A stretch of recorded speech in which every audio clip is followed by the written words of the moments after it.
Hi there, I hope you're keeping well. Today I'm just going to do a simple everyday makeup and just judge what's already there. I'm going to use some matte eyeshadows, so if you want to work along, go and grab your mattes. And then I've also got Sam and Nic Chapman's lippies today, so I'm going to try and show you both depending on time, but I'll at least use one of those. So I'm going to start with a little bit of base all over, CC cream going in, and I'm going to take that on a nice fluffy brush. Now, what I've been really making an effort to do during lockdown is experiment with how much I actually use. So I've been trying to take a layer all over and then just buff a little, like on my cheeks, for example, is where I'm particularly red. So I'll build a bit more coverage there, but try and keep the rest a little bit fresher.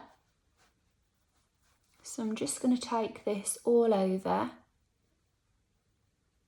A nice large brush as well has been helping to give me quite a sheer all over wash. So that's another thing, if you're feeling like your coverage is a bit heavier, it might be worth adjusting your brush to see if that makes a difference, or have a little play with your hands, whichever seems to give you a nice softer finish. My hair's rock hard and covered in dry shampoo, so I'm not sure how much that's going to move with me, but you know. So I'm just going to pat in a little bit more where I need. I'm just going to look in this mirror behind me as well, because sometimes when I just look in the phone, it looks fine, and then I watch it back and think, oh gosh, I should have checked that in the natural light. Okay, so nice bit of base all over. Now I'm not gonna put anything extra on my eyes. I'm just gonna take a little bit of setting powder to seal in what I have put around the eyes. I might just seal a tiny bit of my T-zone as well while I have the powder in my hand. And then those areas can just be settling down before I go any further. Lovely. And I find that using this setting powder around the eye area helps to ensure that nothing's going to run anywhere. Whether it's your eyeshadows, your mascara, if you've used concealer, just kind of locks it all into place. Lovely. So the palette I'm going to use today is the Charlotte Tilbury Sophisticate palette, which is 4 mattes. 3 guesses which one I tend to use the most of. But any mattes would work really well for this. And all I'm going to do is take a soft shade that's not too dissimilar to my eyelid colour, all the way along. What I like about mattes as well is you feel like you've got a bit of something on during the day, but if you did want to amp it up for the evening, you've got the option of doing both, but you're not going to be too distracting during the day. Let's say you were at work or something. You can judge yourself without it being a case of someone's looking at you rather than your makeup. And then I'm going to take a nice fluffy brush. This is for you, Zania, M505 from Morphe. Zania's been training me to say which brushes I'm using as I go along, and we're slowly getting there. So this is the medium brown. I'm looking at this thinking, I thought it was with my clean brushes, but I'm thinking, did I have something on this beforehand? Or maybe I just went in quite firmly with that brown. I don't know, but anyway, you can see that colour loud and clear, can't you? So I'm going to take a mid brown just through the socket there.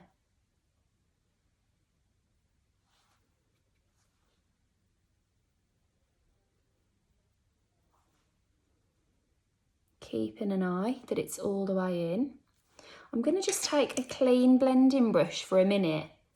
I'd say there must have been something on that brush already, but not to worry. If you take a look here, I'm just buffing those edges out and then they won't feel as severe. Lovely. I'll sort that out in a moment. Okay, I'm now going to take the next shade up of the brown, which is this one here. And I'm going to take a small accent brush, take a little bit of that under this lash line, let's say kind of 1/3 to 1/2 of the way across. Because this look today, all I really want to do is add a bit of definition to what's already there, but keep it nice and soft. And then I'm going to take the same brown, tapping off any excess very gently on my thumb there.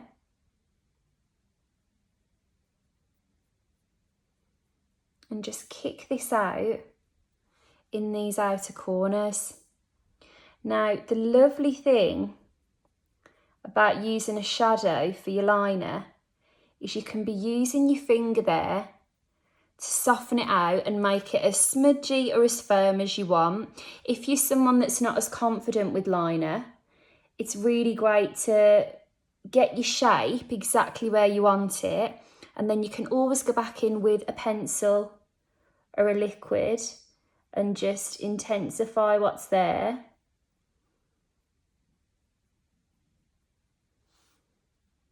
So I'm just going to keep packing that shadow on and smudge it out a little so that it's nice and soft like the other side. I've got a little drop down there, I'm going to come back to that in a moment. And then, just to really give this look a tiny bit more definition, I'm going to take that original blending brush in some of that deeper brown, and I'm just going to trace the outer socket of that eye.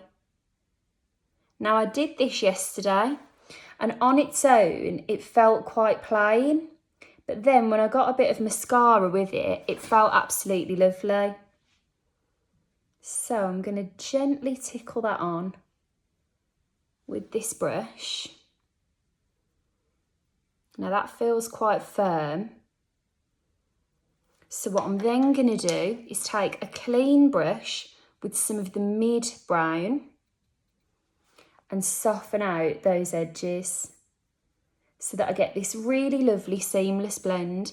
So sometimes I find that it's a bit easier to create that blended finish with two colours rather than just keep buffing out one firm colour.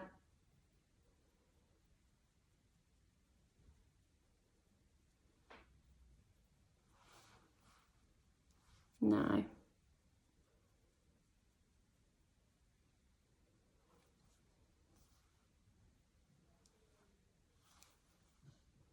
going to make sure those corners are blending into each other. Okay, now, tiny little tidy up, using the excess of that brush, I'm actually just going to smudge the edges of that and make it a bit softer. I don't want there to be that harsh line up. See that already? Feels a nice bit better. And then I'm going to go in with a nice thick layer of mascara to just build up the definition here.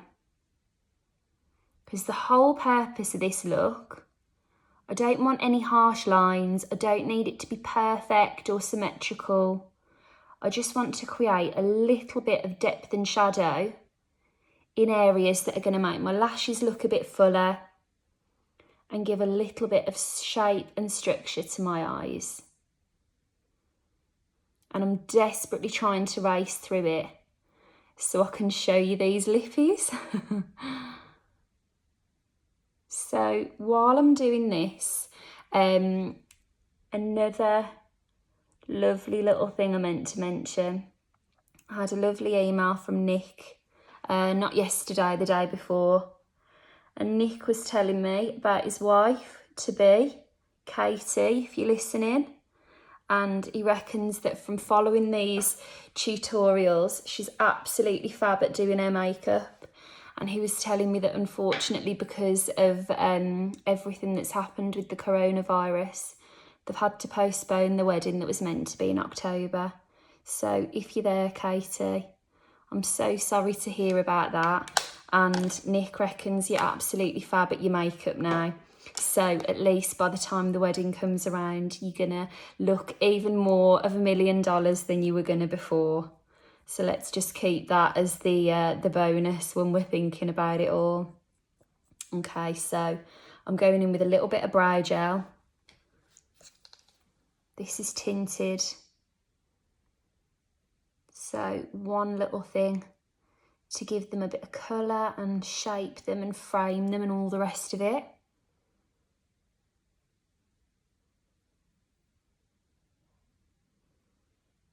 Now a few little clumps there.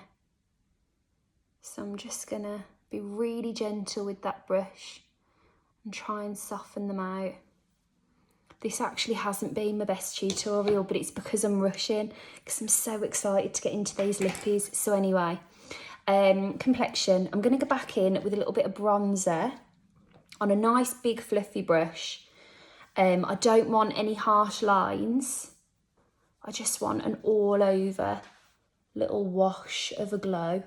I'm going to go through my cheeks, down the nose, oh gosh, through the forehead. Defo left a bit of an imprint there. Not to worry, we'll buff it out. Lovely. And then I reckon I've actually ballsed up those brows doing that. What have I done with my brow thing? I'm just going to go back in and make sure that they're nice and brushed out. I've dipped it back into the thing now, so I'm picking off all the product. Okay, there we go. Now, little touch that I've been really enjoying, the Trinny London pots. Donna was asking me about these the other day. And Donna, I'm going in for another round. Love them. This is a blusher in Wiggs. It's the one I've been wearing a lot. I just press my blusher on rather than rubbing it in, so that I'm not going to take away the coverage I've just spent ages building on my cheeks there. I'm just putting another little flush of colour in the right places for me. So there's that. And then I'm going to take a little bit of the liquid illuminator. This is Starlight. Literally just over the full parts of those cheeks. I'm going to check this in the mirror so that nothing feels too harsh. Different ball game looking in your phone to the mirror, let me tell you. Brushing it a tiny bit over the centre of those cheeks as well. I meant to tap that off. Clearly I didn't tap it enough, but a tiny bit on the tip of your nose and on that little bridge. Catches the light, gives a nice glow. I'm going to take a tiny bit under that brow bone, which another tip also helps to bounce a bit of light. If you haven't quite blended that socket as much as you might like, it will diffuse everything. And now we're not going to have time to do both, so I'm going to go for Nicola's Nude today. I'm going to take a tiny bit of Pillow Talk liner to prep my lips. I'm just going to draw this on.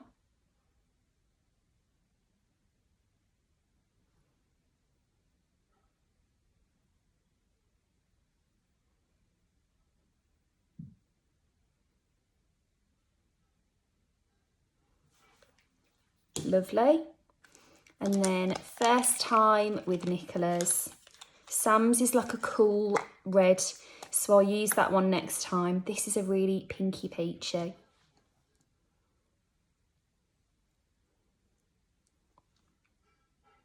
Oh, it's actually a really lovely match for Pillow Talk.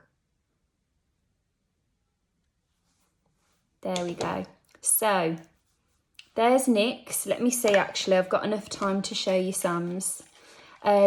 I know that wasn't the best blend I've ever done, but like for an everyday, or if you're on a Zoom or something, it just gives you a bit of shape, doesn't it? And it's not too much. This is Sam's. Lovely cool red. I'll use that one next time. And there you have it, something for every day. So I hope you enjoyed, and I'll be speaking to you again.